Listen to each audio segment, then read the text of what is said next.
शक्तीपीठ महामार्गाला शिवसेना उद्धव बाळासाहेब ठाकरे पक्षाचा पाठिंबा आहे। शक्तीपीठ मार्गाला समर्थन आहे असं भास्कर जाधव यांनी म्हटलेलं आहे। शिवसेना उद्धव बाळासाहेब ठाकरे पक्षाचे नेते भास्कर जाधव यांनीही विधानसभेमध्ये ही भूमिका मांडलेली आहे। विधानसभेमध्ये ठाकरे पक्षानं पाठिंबा दिल्याची माहिती त्यांनी दिली आहे। भास्कर जाधव यांची ग्रीनफील्ड महामार्गाची सुद्धा मागणी आहे।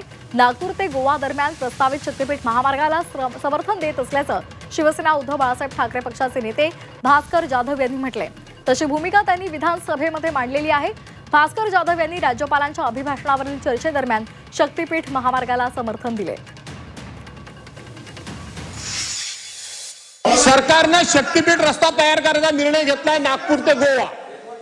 अध्यक्ष महोदय, त्यानिमित्त त्याला समर्थन मी देतोच, पण त्याचबरोबर गेले 14 वर्ष माझा मुंबई गोवा जो रखडलेला आहे। आपसात बोलू नका, बसा बसा बसा बसा बसा।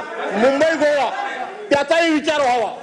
दुसरी गोष्ट, एमएमआरडीए मिनिस्टर म्हणून सन्मान्य एकनाथराव शिंदेनी त्यावेळेला ग्रीनफील्ड रस्ता हा कोकणाकरता देतो असं सांगितलं होतं आणि म्हणून त्या शक्तीपीठ रस्त्याबरोबर त्याला सुद्धा सरकारने प्राधान्य द्यावं अशा पद्धतीची अध्यक्ष महोदय मी विनंती करतो।